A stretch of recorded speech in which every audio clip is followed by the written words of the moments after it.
Hi, I'm Aileen, and I work with managers to help them progress with their career without burning out. Since qualifying as a coach, I've helped my clients work out where their career is going. I've helped them find new jobs, and I've helped them work out how to find ways of managing stress to enable them to work more effectively in their day-to-day jobs. Many people want to move into a more senior role at some point in their career, and this can be an exciting opportunity for growth and development. However, any career progression takes thought, planning, and effort, and developing your leadership skills is essential. I'm going to talk through 10 tips to help you navigate this transition successfully and leave you with an exercise that will help you move into your next role. So let's dive right in. The first thing to do is create a plan and set goals. Now, this might sound boring, but it can make the difference between success and failure. If you don't know what you're aiming for, it's going to be difficult to get there. Define what success looks like in your new role and work out both short-term and long-term goals. This will help you stay focused and motivated as you work towards achieving those goals. Break down each goal into smaller actionable steps so it doesn't seem overwhelming, and make sure you review your goals regularly. Adjust them if you need to. You'll probably find that some things might take longer than you expect. Tip number 2 is about lifelong learning. If you're not already a lifelong learner, make sure you get into that mindset. Identify any gaps in your knowledge and skills and attend courses, conferences, or gain qualifications to enhance your skills. Keep up to date with industry trends and changes in regulations in the field that you're working in. Or if you want to move into a different field, make sure you know what's going on in that particular field. Develop both technical and essential skills, such as communication skills, emotional intelligence, and interpersonal skills. And learn from others. Seek out mentors and senior colleagues who can provide guidance and share their experiences. Learn from their expertise and observe how they handle their responsibilities. Building relationships with senior professionals can also expand your network and open doors for future opportunities. Number 3, lead by example. When you're in a more senior position, you become a role model for others. So make sure you demonstrate professionalism, integrity, and a strong work ethic in your actions and decisions. You don't need to wait until you're in a senior position to do this. You can start at any time. And here are a few things to think about. Demonstrate the qualities you expect from your team. If you behave in an unprofessional manner, you can't be surprised if your team starts to do that too. Do not allow toxic behaviours to persist just because people get results. Nothing destroys a team faster than seeing poor behaviour unaddressed and tolerated. Some managers justify that type of behaviour if the person gets results, but there is no justification for bullying or any other type of toxic behaviour. Maintain a strong work ethic while demonstrating the importance of balancing this with a life outside work to ensure you and your team don't burn out. If your team sees you finishing work on time, they'll feel more able to do that too. Start doing these things early and you'll attract attention from the people who might be in a position to promote you or recommend you for promotion. Tip number 4, build strong relationships. Relationship building is an underrated skill, but it's an essential one. You can do this by developing positive relationships with your team, senior colleagues, and stakeholders. Time spent building relationships is never wasted. Expand your network and build relationships with people you can learn from, which can help you progress. If you think you might want to apply for senior roles in a different organisation, start building relationships with people in organisations you might like to work for in the future. LinkedIn can be a great way of doing this. You can connect with people there, or if there are industry events where people from other organisations are likely to attend, you can meet people there. This might sound scary and it might take you very far out of your comfort zone if you're not used to networking, but it will get easier the more you do it. Number 5, develop problem-solving and decision-making skills. As a senior leader, you will be expected to make decisions and find creative solutions to problems. So it's important to develop the ability to analyse information, make informed decisions, and solve complex problems. You'll also need to consider different perspectives and potential outcomes before making decisions. And be open to ways of thinking that are different from your own. No one has all the answers, not even you, so show that you consider other people's perspectives before making decisions, rather than storming ahead and looking as though you're not listening to anyone else's views. Tip number 6, be adaptable and develop resilience. Senior roles often come with increased pressure and challenges, so it's important to find ways of dealing with this. Embrace change as an opportunity for growth and be open to adapting your approaches and strategies.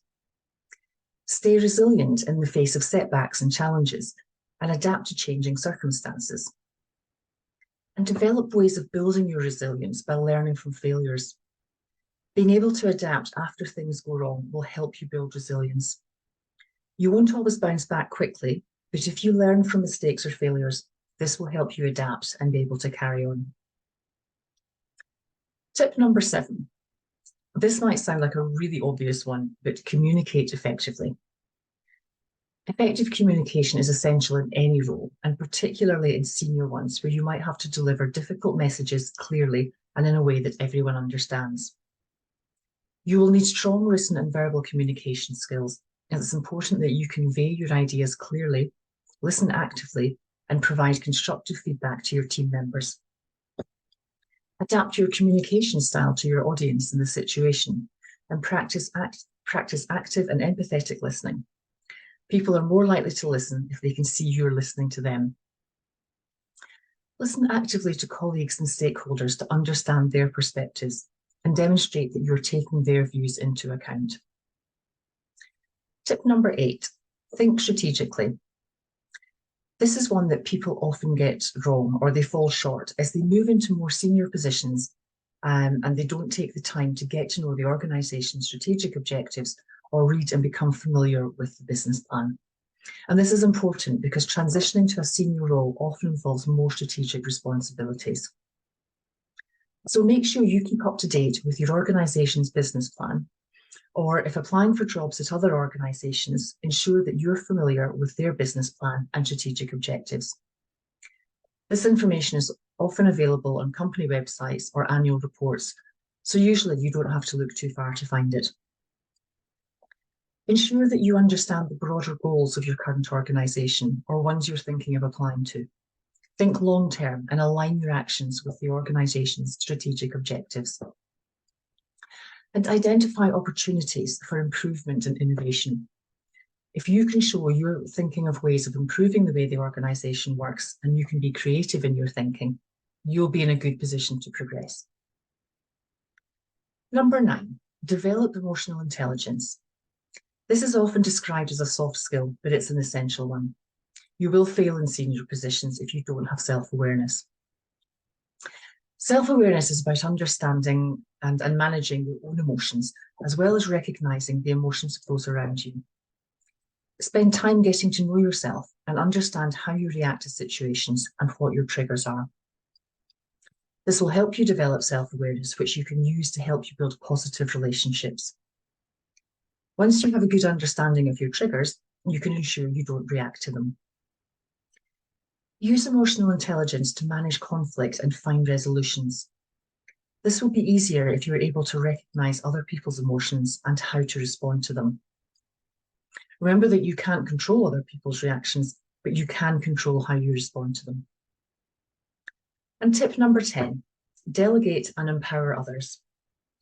A common mistake that managers make is that they don't always recognise when to step in and help their team and when to step back and enable the team to find the answers themselves. Another mistake is that managers try to do too much themselves, so it's important to learn how and when to delegate. When you're delegating tasks and responsibilities to team members, base your decision on their strengths and skills. Get to know the strengths and weaknesses of each team member and delegate accordingly. Empower your team to take ownership and make decisions, which will encourage them to grow. And coach and mentor your team to develop their skills and foster a learning culture. This will help your team members progress with their own careers. Career progression requires dedication, perseverance, and continuous self-improvement. Careers are rarely linear these days, so there are likely to be setbacks along the way.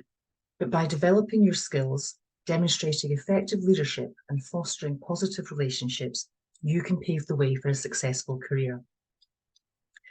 Having someone to check in with you regularly and hold you accountable can further support your progress and help you stay on track during your transition to a more senior role. Remember that transitioning to a more senior role takes time and effort, so be patient with yourself, celebrate your achievements, and continue learning and growing throughout the process. One exercise that can help to get you started when you're preparing for moving into a more senior role is identifying your strengths. Reflect on your current strengths, skills, and experiences that align with the requirements of a senior role that you'd like to do. Identify areas for growth and development, as well as any potential gaps you need to address, and work out how to address those gaps, and be honest with yourself when you're doing this.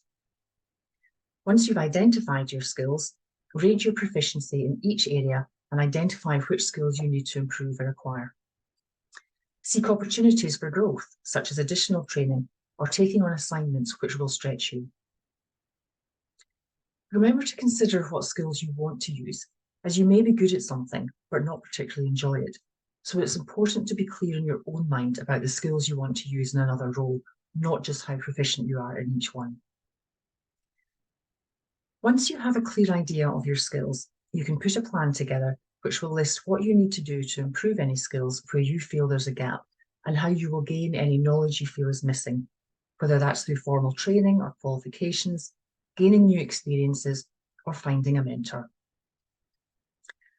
As a final thought, remember that it's not just skills that will help you secure a more senior position. Your network is also important. Expand your professional network and connect with individuals who hold senior roles or have experience in your desired field. Attend industry events, join relevant professional associations, and reach out to potential mentors. One thing to remember is that if you ask someone to help you, make sure you have a clear idea of your career goals so that you can communicate them concisely. People are busy, so it's important not to waste anyone's time if they're giving up their time to help you.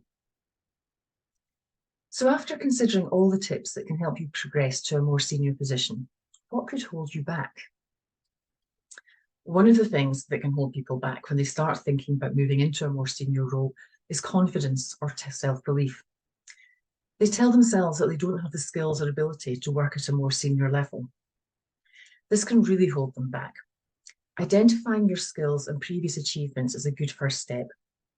We often forget what we've achieved in previous jobs, and reminding ourselves of previous successes can help to boost your confidence. If you're having difficulty thinking of things you're good at, ask friends or family or your colleagues what they think you're good at. Other people can often be better at spotting what we're good at than we can ourselves. I hope this has given you a starting point for the things you need to think about when moving into a more senior role. Thank you very much for listening. And if you'd like to get in touch to find out how I can help you progress with your career, email me on aileen@aileencarson.com.